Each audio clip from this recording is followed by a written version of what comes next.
Olá pessoal, sejam todos bem-vindos à nossa videoaula de matemática voltada para concursos públicos. Hoje vamos mergulhar em alguns dos temas mais recorrentes e importantes para quem está se preparando para garantir aquela tão sonhada vaga. Matemática pode até parecer um desafio para muitos, mas com a abordagem certa e prática, você vai perceber que é possível dominar os conteúdos e se destacar nas provas. Então, pegue seu material de anotação, fique atento e vamos juntos desvendar os segredos por trás dos números e das fórmulas. E nesse vídeo em especial, nós vamos abordar 5 questões do Enem, ok? Muito bem, vamos lá, vamos para a primeira questão. Essa questão envolve aí um infográfico, né? Preste bem atenção nesses tipos de questão, envolvendo um infográfico. Afinal de contas, a pessoa que preparou essa questão está analisando não só a sua habilidade de cálculo, mas também de leitura de gráficos e de infográficos, né? Nesse caso aí, nós temos uma questão que envolve o jogador Lionel Messi, né, que foi considerado o melhor do mundo. Na época dessa questão, se eu não me engano, é uma questão do Enem de 2012, né? É isso mesmo aqui, ó. O Messi tinha sido o melhor do mundo em 2009, 2010 e 2011, né? Claro que agora, se eu não me engano, ele já foi algumas vezes mais. O fato é que existem muitas informações aqui nesse infográfico que poderiam desviar a sua atenção, né? Como o caso da idade, né? Do ano que nasceu, a altura, o peso, enfim. São informações irrelevantes, né, no nosso caso, mas que a pessoa que preparou essa questão estava realmente, de propósito, tentando desviar sua atenção. Porque a questão é de um nível fácil, de uma interpretação também fácil, aonde não precisaria ler todas essas coisas, né? Bom, vamos lá, vamos ler a questão. Baseado nos dados do infográfico, a relação entre o número de gols do jogador Lionel Messi, né, pelo Barcelona e o número de gols pela seleção argentina é de aproximadamente. Veja, essa é uma relação de uma grandeza sobre a outra. Nesse caso, é uma taxa percentual. Vamos chamar isso aqui de T mesmo, de taxa percentual. E vamos colocar exatamente na ordem em que a questão está pedindo. Gols pelo Barcelona, né? É 211 gols, certo? E número de gols pela seleção argentina, seguindo aí o texto. Lembrando que o próprio texto diz que isso é uma aproximação, certo? Como se trata aqui de uma porcentagem, né? As alternativas aqui estão em porcentagem, nós vamos multiplicar isso por 100. Então, rapidinho aí fazendo a questão, multiplicando por 100, basta fazer 211 seguido de 2 zeros, dividido para 21. Veja, aqui vai a nossa dica, né? Bom, essa divisão não é tão simples quando você não tem lá acesso a uma calculadora, é ou não é? Embora dá para fazer aqui na chave, mas a nossa ideia é de justamente diminuir o tempo que você vai gastar em cada questão. Como a questão pede aproximadamente, nós vamos aproximar também a nossa divisão. Como assim? Eu não vou dividir por 21, mas eu vou dividir por 20. E ver no que dá essa aproximação. Com isso, eu já consegui o quê? Consegui 2.110, né? Dividido para 2. Olha que legal. Então, 2.110, a metade é justamente 1.055, é ou não é? Metade de 110 é 55 e a metade de 2.000 é 1.000. Isso aqui a gente sabe que está em porcentagem. Então, aproximadamente aí, ó, 1000%, né? letra D. Tá vendo? Uma questão rápida e simples, onde nós não utilizamos a calculadora. Segunda questão, também uma questão tirada do Enem 2012. Já quase a metade dos brasileiros, 48,5%, está com excesso de peso. Isso é um problema sério. Ao que parece, seguimos a mesma rota dos Estados Unidos, onde a epidemia de obesidade teve início e a proporção de gordos já beira os 75%. O primeiro alerta geral anti-obesidade dos Estados Unidos foi lançado em 2001. 10 anos depois, a prevalência havia aumentado quase 10 pontos percentuais.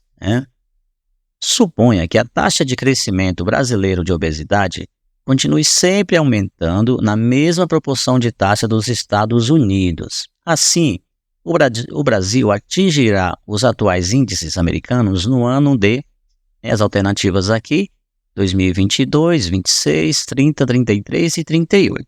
Muito bem.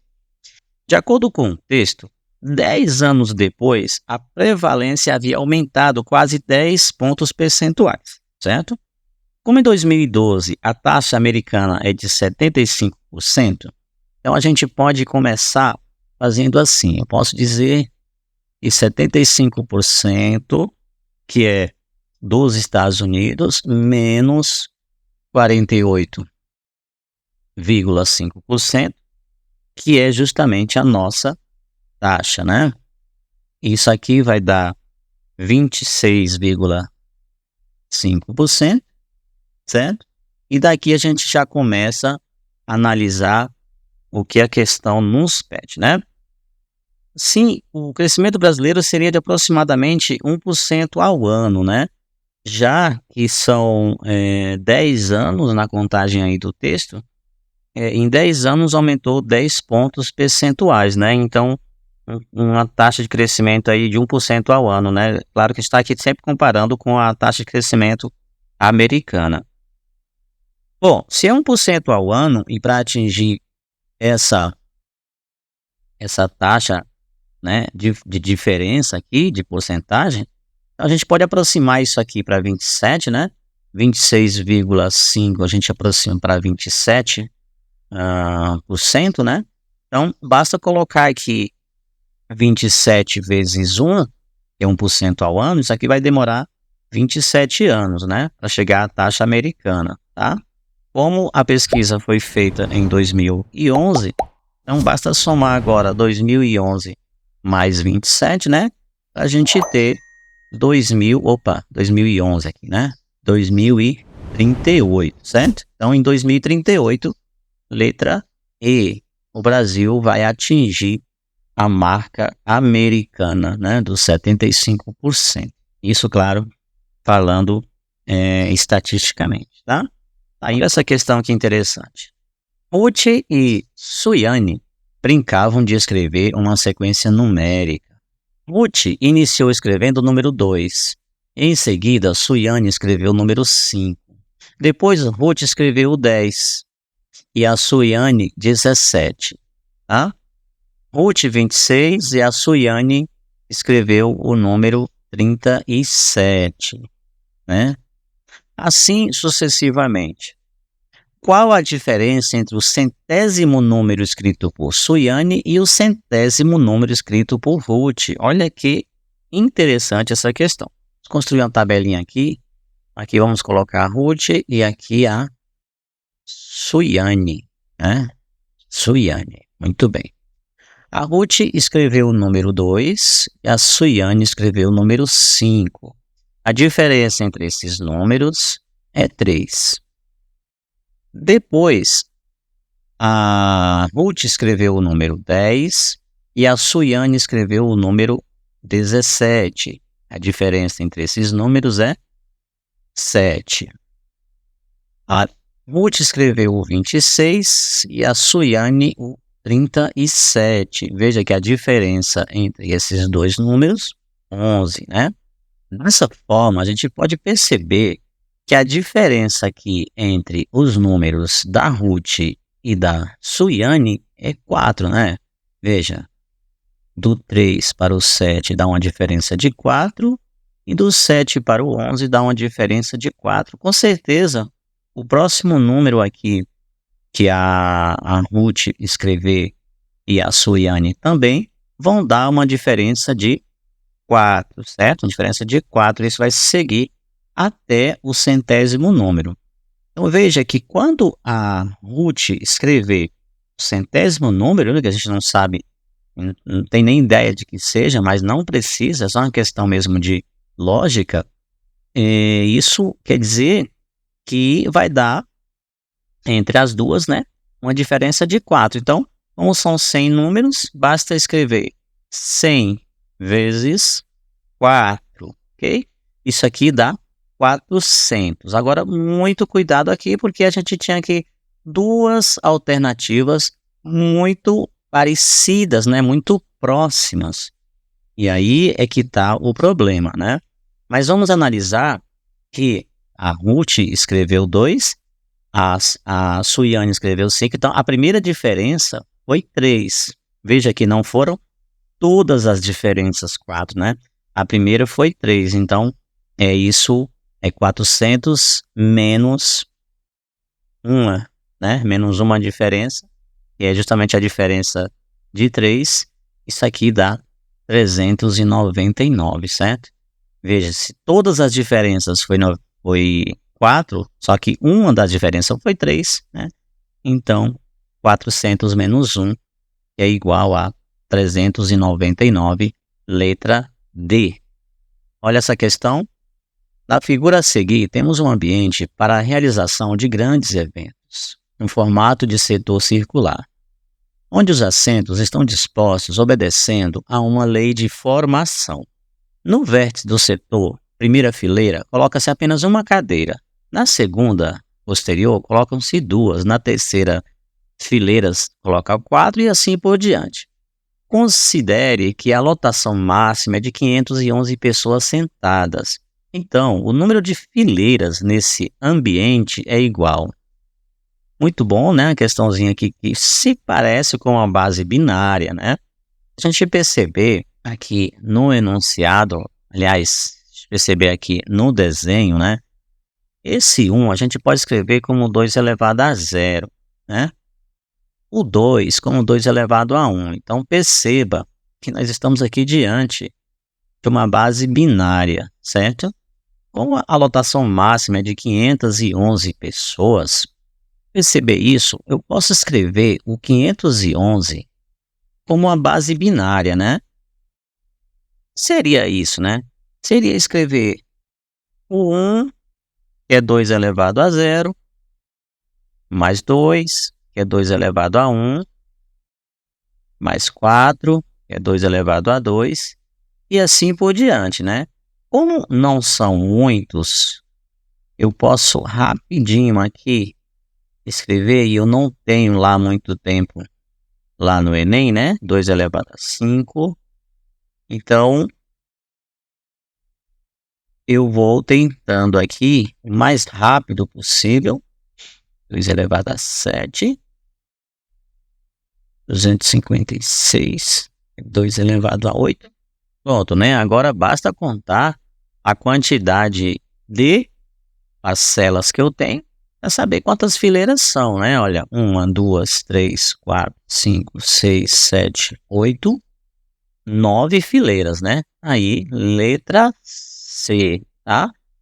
Uma criança brinca com um grande tabuleiro de xadrez 8x8, estendido no piso da sala de sua casa, como mostrado na figura, e uma grande quantidade de grãos de feijão.